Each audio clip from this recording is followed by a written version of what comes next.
সালামুন আলাইকুম বন্ধুরা।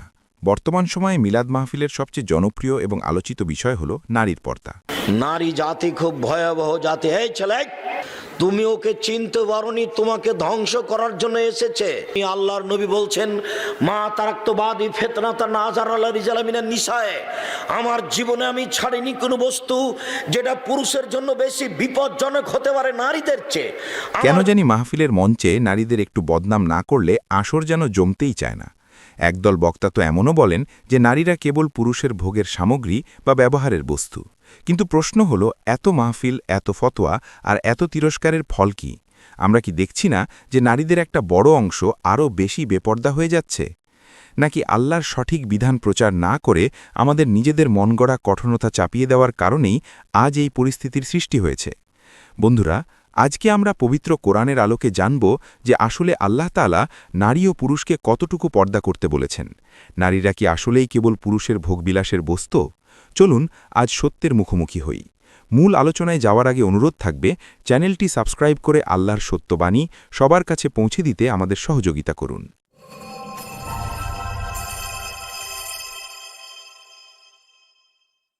প্রচলিত ধারার ইসলামে বা বিভিন্ন হাদিসের ব্যাখ্যায় আমরা নারীর পর্দার এমন এক চিত্র পাই যা অত্যন্ত কঠোর।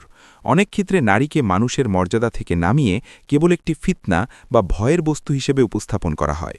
যেমন একটি বহুল প্রচলিত হাদিস সহিহ বুখারী ও মুসলিমের বরাতে বলা হয়, যেখানে বলা হয়েছে রাসূল সাল্লাল্লাহু আলাইহি ওয়াসাল্লাম বলেছেন, আমি আমার পর পুরুষদের জন্য নারী অপেক্ষা অধিক ক্ষতিকর আর কোনো ফিতনা বা বিপদ বা পরীক্ষা রেখে যায়নি। সহিহ বুখারীর 5096 নম্বর হাদিস। আবার তিরমিজি শরীফের 1173 নম্বর হাদিসে নারীকে বলা হয়েছে, রাসূল সাল্লাল্লাহু আলাইহি ওয়াসাল্লাম বলেছেন, নারী হল পর্দার বস্তু।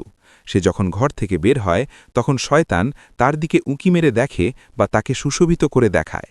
এই হাদিসগুলোর শাব্দিক ও সংকীর্ণ ব্যাখ্যা দিয়ে আজ নারীদের ঘরবন্দি করার চেষ্টা করা হয়।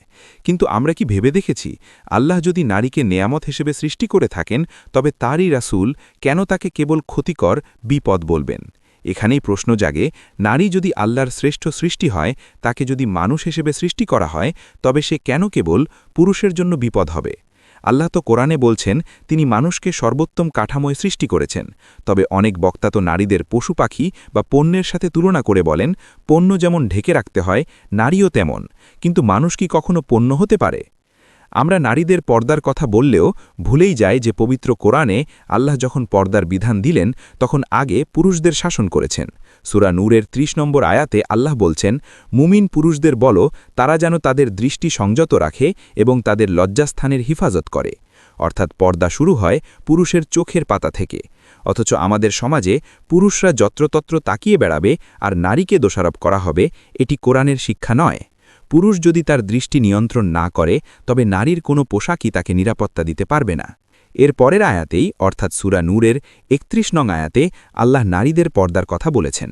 লক্ষ্য করুন, এখানে অন্ধভাবে ঢেকে রাখার কথা বলা হয়নি। আল্লাহ বলছেন, আর মুমিন নারীদেরকে বলো যেন তারা তাদের দৃষ্টিকে সংযত রাখে এবং তাদের লজ্জাস্থানের হিফাজত করে, আর যা সাধারণত প্রকাশ পায় তা ছাড়া তাদের সৌন্দর্য তারা প্রকাশ করবে না। তারা যেন তাদের ওড়না দিয়ে বক্ষদেশকে আবৃত রাখে।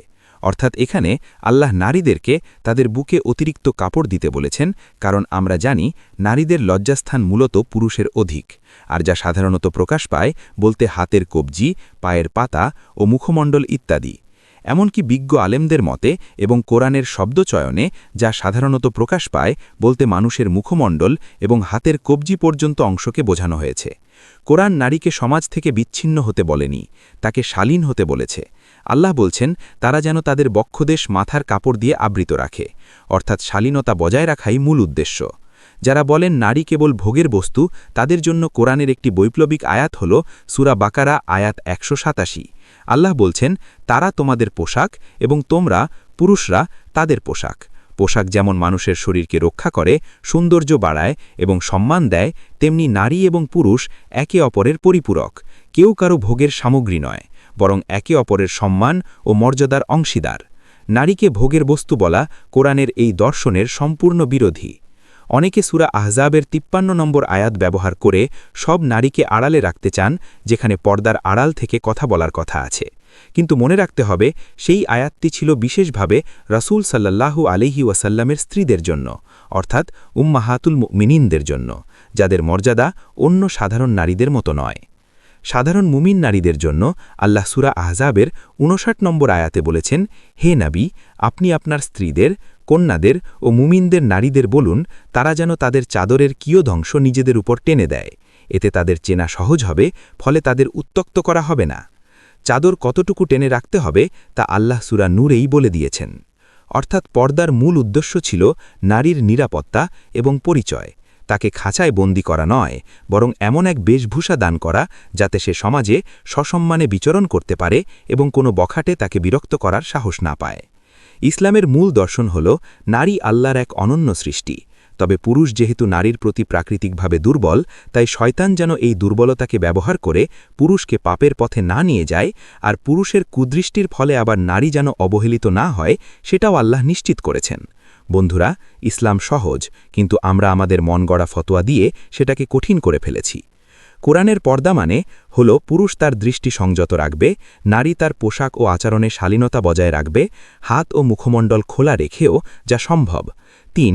একে অপরকে মানুষ হিসেবে সম্মান করবে, ভোগের বস্তু হিসেবে নয়। উগ্রতা বা চরমপন্থা কোনো সমাধান আনে না। জোর করে চাপিয়ে দেওয়া পর্দা কোনোদিন আল্লাহর সন্তুষ্টি আনতে পারে না। যখন একজন নারী জানবে যে ইসলাম তাকে মর্যাদা দিয়েছে, তাকে মরিয়ামের মতো উচ্চ মর্যাদার আসন দিয়েছে, তখন সে নিজেই ভালোবেসে শালীনতা গ্রহণ করবে। আসুন আমরা নারীকে পণ্যের হিসেবে নয়, মানুষ হিসেবে দেখতে শিখি। ভিডিওটি ভালো লাগলে শেয়ার করুন এবং আপনার মূল্যবান মতামত কমেন্টে জানান। পরবর্তী ভিডিওতে দেখা হবে ইনশাআল্লাহ। আল্লাহ আমাদের সবাইকে কোরআনের সঠিক পথ বোঝার তৌফিক দান করুন।